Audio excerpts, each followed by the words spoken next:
connected na nino sa katong gibuhat sa ato ang LTFRB o DSWD nga nag-collaborate sila. Kay nangayo si DSWD og official o verified list sa mga motorela drivers and operators nga documented lang ni nga mga kuan Bombo Jonela katong naisakto mga papeles nga naka-record sa ato ang Business Permit and Licensing Division apil sa ato ang RTA.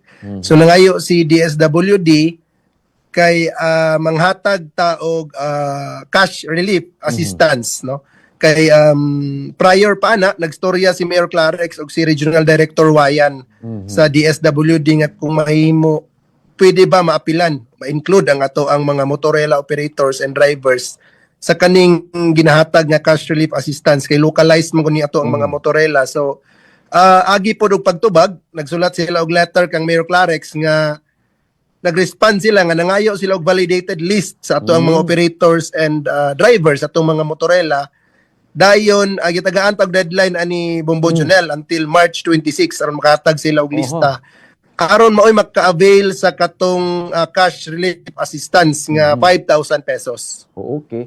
As far as sa inyong data, maybe namoy kopya da pila ang atong nagsilbing operator at the same time drivers kay sa FUMODCO gimension man to nila nga 15 organizations na sila unya gilangkuban din sa 3,000 daw ka mga legitimate drivers.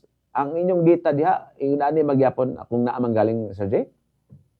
Ato ang record Bombo Jonel na atay 2,444 ka mga documented nga rela operators and drivers.